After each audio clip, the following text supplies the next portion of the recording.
Hey, what's up guys, and welcome back to another video in the studio. Now today I want to talk about budget gaming PCs, and more importantly, whether AMD FreeSync technology is something that is completely amazing for budget systems and is something you definitely need to be looking out for, or whether it doesn't make much of a difference at all. And what I've done is I've put together a system here. AMD rather helpfully sent out a FreeSync LG monitor and an AMD APU. So I'll be going over a few of the things in this system and telling you what works and what doesn't. And if you are in the market for a budget gaming PC, hopefully give you some advice that will help you get the most from your money. And so then, let's start by taking a look at the system I've put together. Now, note before I start that the SSD that I've got on the rig was just the only one unfortunately I had lying around, so that definitely isn't a budget component, and that is not something I would suggest putting in a budget build. But while we're on the topic of SSDs, if you can afford an SSD, it makes such a big difference even at the budget end. And my main advice would be that if this is your first gaming PC, just buy a small SSD, leave out the traditional spinning hard drive, and you can pick that up later. It's only if you've already got a massive Steam library that you need all of these games installed that it would be worth actually not getting an SSD in the first place, because you can get a 120 gigabyte SSD or a 250 gigabyte SSD for about the same size as a 1 terabyte hard drive. So if you're not going to use that storage, you're better off getting the SSD in the first place. But otherwise, let's take a look at the system. And the system is built in a Cooler Master Silencio 352 micro ATX case. And personally, I'm not a big fan of it. It feels quite outdated. It's got things like a 5¼ inch drive bay, a 3.25 inch drive bay as well.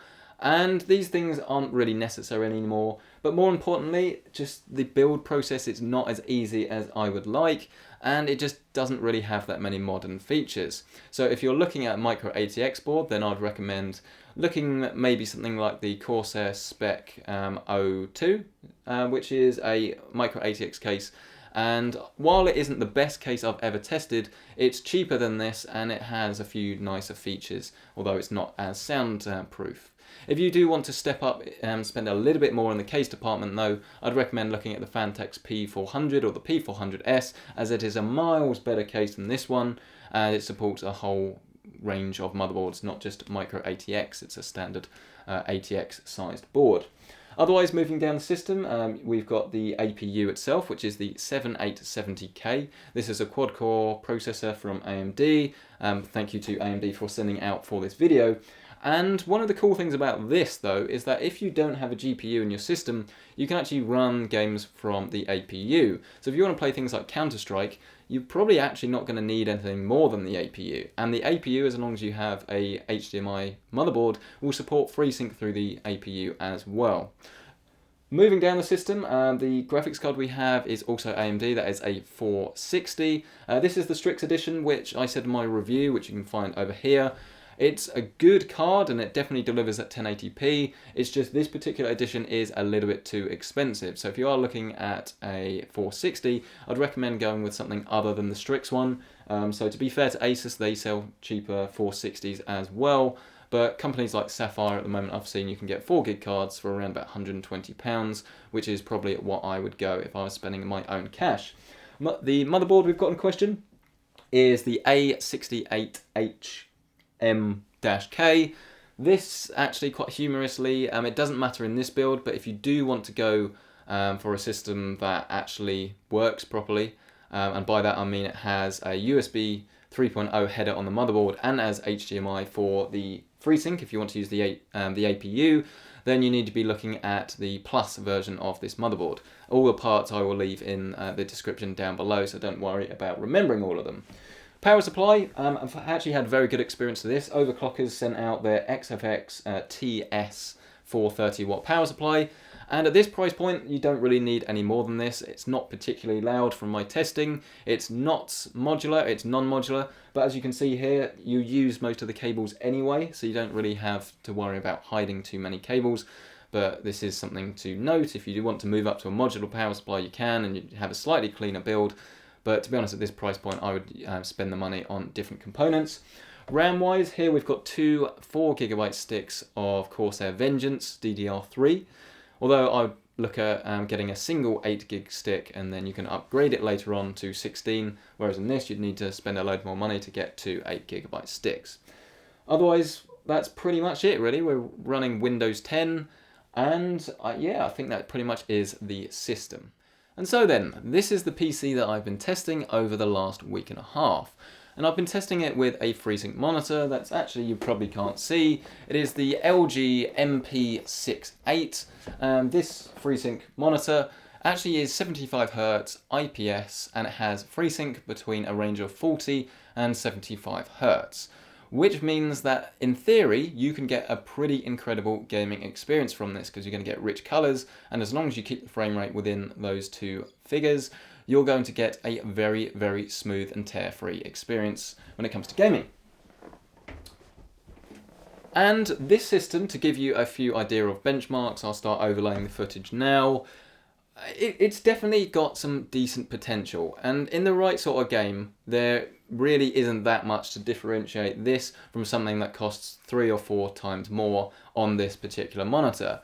So probably the best experience I had was actually in Mad Max.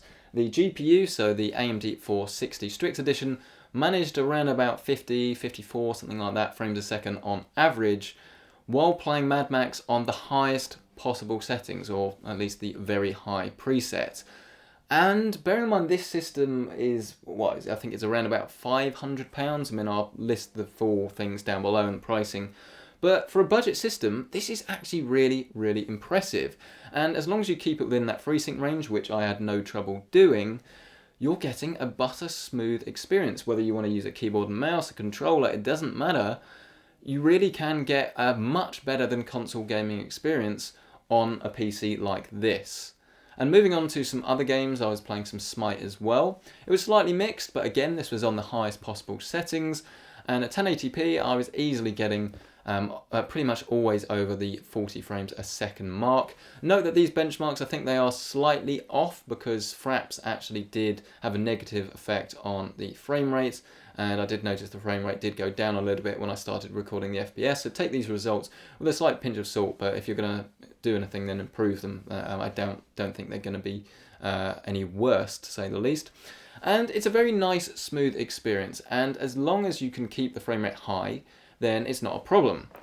The problem is, this system is based on an AMD APU, and just put simply, they're not the most powerful processors out there. Which means that while we've got plenty of graphics horsepower for 1080p, in certain titles like Smite, if the physics gets intense, let's say, there's a big battle going on, your frame rate really can just suddenly dip and go up, and FreeSync does help to smooth out the small gaps. This is the way I've explained it, and you can find the full video, FreeSync and G-Sync explained, are they worth it, in the top right hand corner. But generally speaking, FreeSync and G-Sync work best if the fluctuation in your frame rate is almost like a smooth graph, like that. So it goes up and it goes down.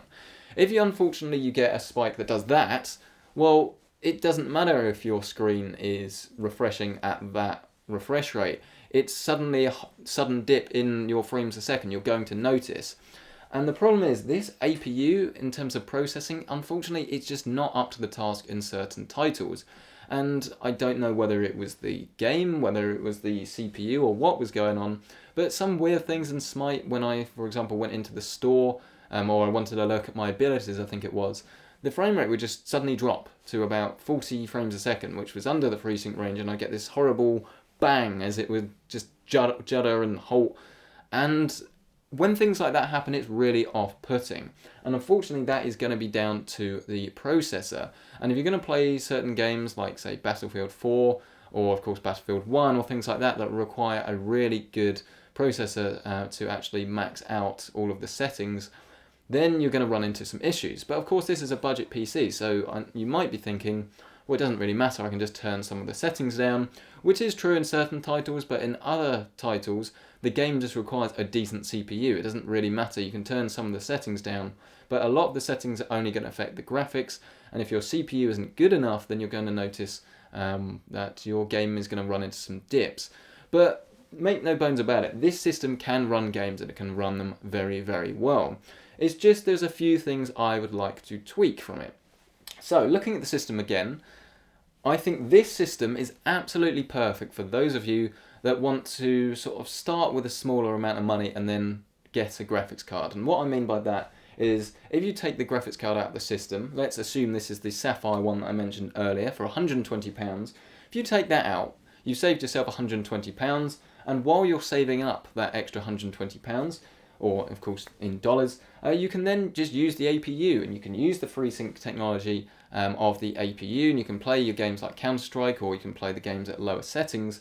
And while it's definitely not going to be the best gaming experience out there, it's going to mean that you can have a PC now while you're saving up for a graphics card later. But if you just want to save up and do it all in one go, I would probably advise looking at getting an Intel CPU, so either the i3 or stepping up quite a bit, unfortunately, the i5, because that is just going to be, it's going to hold you back less in games, and then you could get an even better graphics card if you want. But I think that if this was a i3 based system with the same graphics card and the same power supply, obviously a budget SSD and a budget hard drive, that really is going to be where I think the smartest money is.